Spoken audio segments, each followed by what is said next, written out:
Hi everyone, I'm Ali Velour, and this is Alexander Carl. It's been a while since we did one of these videos for our YouTube channel, but so something happened yesterday that it's really exciting and wanted to share with everybody.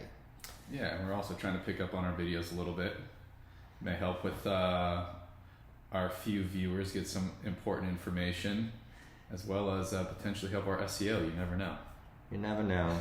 And it is good news, and it is important. So I just want to give you some background as far as what our success was on. So Adam Walsh is an Adam Walsh case. We basically won an Adam Walsh case. And what that is, basically Congress set up this law that rightfully so, that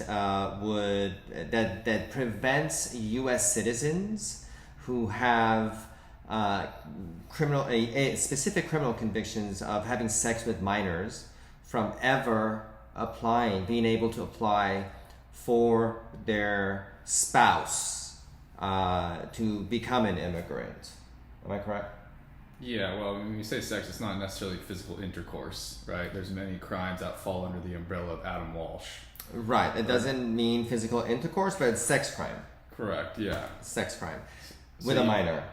Yeah, someone underage. You could be 18 years old and have a relationship with a 16-year-old, and that you could, fall under the Adam Walsh Act if you're convicted of, I guess, a sexual crime against a minor in that instance as well, or be part of a sting operation where you're in a chat room and you have the intent to go meet up with someone also. Yeah. Correct. So, I mean, to be clear, again, just to emphasize, the Congress intent was absolutely, good and righteous and rightfully so.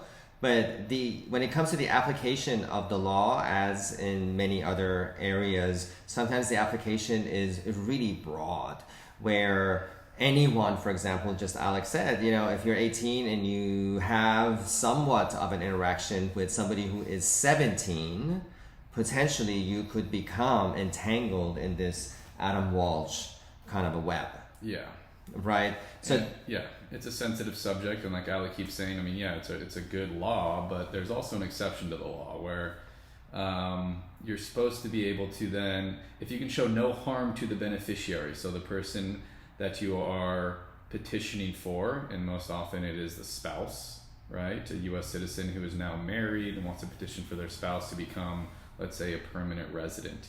Even if they are now 40 years old and something happened when they were 20, regardless of the specific facts of the crime that was involved, you will be barred from petitioning for your spouse because of what happened, let's say, 20 years ago, right? Right. And the exceptions are far and few in between, and therefore really not many people win these cases. And so yesterday, when we got the approval on the I-130, Alex told me, I was really elated. I was busy doing other things. I went home and I thought about it a little bit more, and I go, I should really be happier. This morning I got up at 5 a.m. as I always do, and I was over the moon. I really, really was, because then it really hit me what had just happened. So I asked Alex to do this joint video together this morning, and here we are. So I want to ask Alex to just basically the specifics of the case that we had, that you won. Specifics. Well, in timeline, so we knew going into filing the petition that this was an Adam Walsh case. We weren't going to argue that the crime didn't fall under the Adam Walsh umbrella, right? So from the outset of filing the I-130, we provided documents and evidence to demonstrate that the petitioner poses no risk to the beneficiary. We filed. So how old was the U.S. citizen when the crime happened? He was 20 years old. And how old was the other person? The victim? The victim. It was a sting operation, so he was in a chat room and he agreed to go meet up at a restaurant. And when he went to the restaurant, he was arrested. So I think the victim was potentially 16 or 17. 16 or 17, and it was a sting operation. So like, Alex said at the onset, there was no intercourse, there was no sexual relation. Literally, they just met up at a public area. Correct. Right? So it was a sting operation, he got arrested. And regardless, we don't condone those actions whatsoever. But again, people can be rehabilitated, people can mature, people can go to therapy and change their lives around. I mean, 10 years, 15 years down the line, he met a woman, they got married, they're in love. She wanted to, they wanted to start their lives together here in the US, but this crime that happened when he was 20 years old prevented him from doing so. So when did you file the initial petition? 2018. 2018. And then what happened between 2018 and 2022? You get so you file a regular I-130, and they see that it's an Adam Walsh case because, again, we provided evidence up front, not arguing that it wasn't. They transfer it to then the Vermont Service Center because that's who handles these Adam Walsh exception cases, and it sits there dormant for about 2 or 3 years. We supplement the case every now and again when the beneficiary either graduates from, let's say, medical school from USC or whatever it may be. You keep supplementing. Hopefully that will kind of trigger things to move forward, whether it's a decision or some kind of RFE. And in early 2022, we did finally get a notice of intent to deny, which really was effectively a request for evidence, in my opinion. I mean, the notice of intent to deny stated what they wanted and what the deficiencies were, and we had an opportunity to respond to that and hopefully overcome those deficiencies. Which clearly we did. And the I-130 was approved yesterday? Yes. Yeah. So a lifespan of about 4.5 years with a notice of intent to deny. Most of these cases get denied. Most of these. And, rightfully so. If somebody is in the habit of doing that, even once, really. Yeah. But it's a high burden, as it should be. It's very fact intensive, and I mean, you really got to show that there is no risk to the beneficiary, as well as that the petitioner is also rehabilitated. That's an important part as well.